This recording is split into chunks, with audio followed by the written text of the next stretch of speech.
This is an awful decision, and it is a backhanded slap in the face. Riding, then we're riding, baby. Street say that we so crazy. I don't care, don't you ever try play me. I ain't tight, no test lights. I bring it on my worst nights.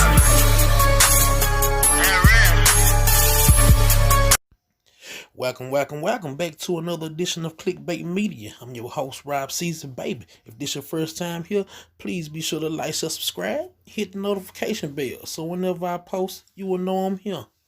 Now, in this edition, we're going to get into talking about this little Breonna Taylor situation, because they have finally come out with a decision, and we all know that there have been a lot of things going on with this situation, from the plea deals, from where they allegedly tried to offer the ex a plea deal to name her as a contributor to their drug ring, which was totally wrong. And you also have fools that believed you. They wanted to say, see, she wasn't innocent, she was in a cartel. Motherfucker, black people don't have fucking cartels. We just fucking deal drugs. What the hell? Come on. We ain't fucking Mexican or the fucking whatever. But we're gonna get into that, because that first for me was a straight low blow.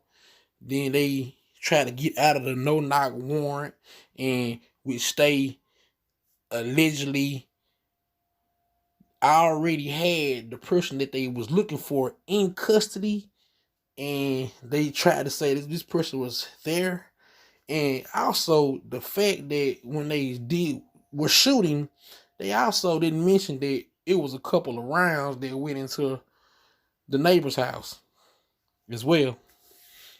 So, but they have come out with a decision, and there's only been one indictment that has been laid, and so there's going to be a lot of uprest, and they've been preparing for this for the last few days. So if you weren't already aware, they have been boarding up downtown Louisville, and they also been boarding up cities like Chicago as well, getting ready for the decision. So it was already to be let known from the door that there was going to be some type of fuckery going on. Because, in my opinion, why would you inform businesses to start boarding up ahead of a decision unless you was expecting this unrest? So people that went there, they was already expecting something to go down. Now, so far, they've only handed out one indictment. The rest are not going to be indicted. And I think it's Hickson, whatever he is. And it's a lot that's going on right now. And just to let you know that they're starting to get riled up, you're starting to hear no justice, no peace already. And I'm just giving y'all a little heads up. But as you can see, as multiple news sources that are just already had been telling us that they was boarding up for a decision. So we already knew what was pretty much gonna be the outcome. So right now I'm gonna dive into a small interview of one of the protesters, and we'll get back into it from there. Yeah, Pastor Bruce Williams here. Okay, you know what just happened. What do you think? Yeah. Well, it's a tragedy. It's a travesty of justice, and just exposes just how rancid and this racism is in this city. They keep wanting to call it a compassionate city. There's nothing compassionate about what just took place. We are numb right now, but we're determined. They're going to continue to help the city know that we're not finished. And we have some things beyond this as well. And that is that we're going to lay this at the feet of people we think are responsible. Many of the elected officials, we want them to understand that we'll be identifying and preparing people to take their places. Many of them, because of their decisions and actions and lack of actions, have been complicit with what is taking place. And we have a determination that will not be squelched by this decision. But this is an awful decision, and it is a backhanded slap in the face of not only justice, but all the people who've been here trying their best to encourage our city to do the right thing. And it's just more evidence that no matter, it appears that they are just entrenched in not listening to the masses of people and not being committed to the justice that people deserve. What do you think happens next, specifically here in Louisville, even as soon as today and tonight? Well, that remains to be seen. I know that the people those of us who've been protesting and been fighting for justice in the city for a while are going to continue. We're going to the next phase of what we're attempting to do, and this city is going to understand that it can't continue to treat its citizens the way it does, and especially black people the way they do, and continue to have a justice system that just does not favor justice when it comes to black people. So you'll be hearing more in the future about what we'll be doing, but it's not over.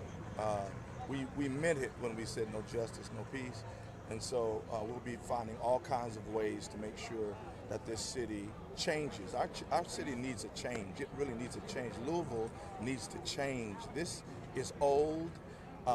I think some people in power think that this is just going to be one of those things that if we just endure it will pass away.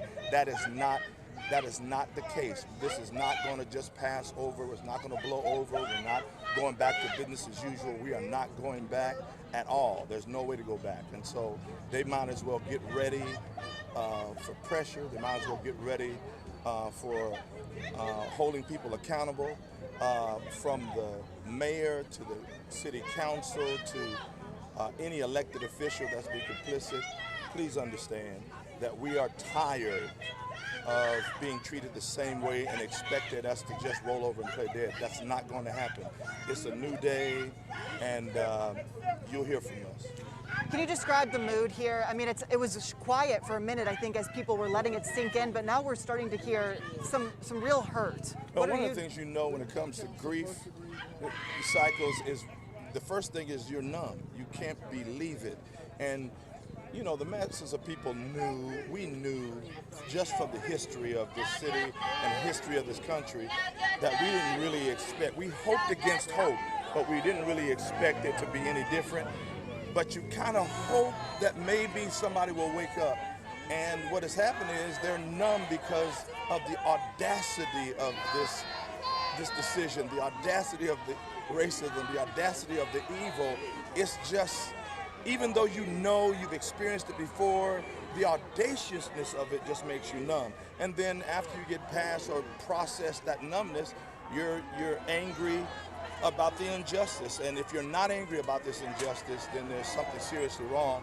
And we're going to take this anger, this power, this passion, and we're going to focus it on change that absolutely needs to happen in Louisville, Kentucky. We are committed to change. All right. Here, but 3 counts of wanton endangerment for Brett Hankerson, the police officer who was fired by the interim Metro Police Chief Robert Schroeder for firing blindly his weapon. 3 counts of wanton endangerment, again, is exactly what we were told here by U of L law professor Sam Markison could happen.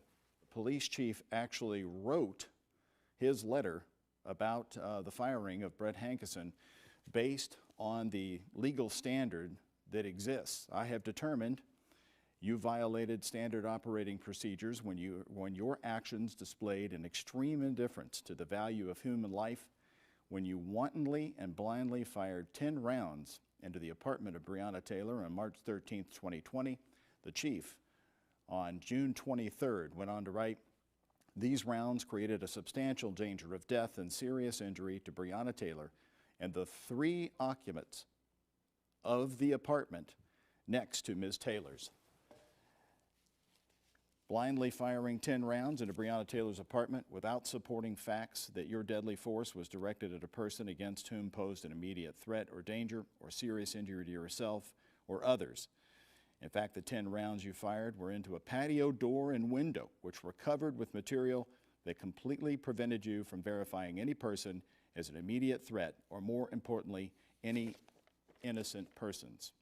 You further failed to be cognizant of the direction in which your firearm was discharged. Some of the rounds you fired actually traveled into the apartment next to Ms. Taylor's, endangering the 3 lives in that apartment. Now, Brett Hankison appealed with his letter, and we want to show that to you here.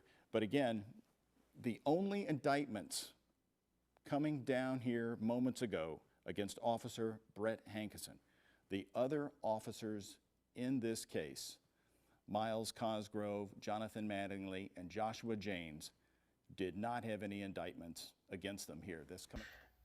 All right, so Hankison's appeal letter states, among the few things presently established is that the ballistics regarding the bullets fired have been complied, although they have not been released. Notably, the charges do not allege that any rounds discharged by Hankison struck Miss Taylor. So basically, in other words, this is pretty much a setup to get him off. And the other 3 that were not indicted, if he didn't shoot her, then who shot her? You can't prove that his bullet shot her and the other officers were not charged. So this is a setup to slap us in our face, just like it was stated. Alright, so you clearly can see that the unrest is quickly escalating and headed that way because they're not feeling that justice is being served. And on top of that, this officer also filed an appeal. So as far as the appeal goes, I do not actually know how that works in indictments. But I do know they have been ready for this, and they have been preparing for this decision. And they gave the businesses notice a few days ahead. So this was already inspected for them. And they already expect that this being a Democratic city, that this Democratic mayor, Mayor Fisher, will let the BLM or Antifa destroy them. Destroy their cities or whatever they want to do. And they're not pretty much planning on doing anything about it. But it's basically protesters like this, who apparently just goes by in Cynthia, that they are being known to back BLM and Antifa. And when you do studies about this name, the name originates in Scotland. It's a Scottish name. So it raised eyebrows to it. But that'll pretty much do it for me. I'm your host, Rob Caesar, baby. Please be sure to like, share, subscribe, and comment below and give me your thoughts on this matter and the situation and everything. And what y'all think. And I'm up out of here. Peace. Ride and then we're riding, baby. Squeak, say that we so crazy. I don't care, don't you ever try play me. I ain't tight, no test lights. I bring it on my worst nights.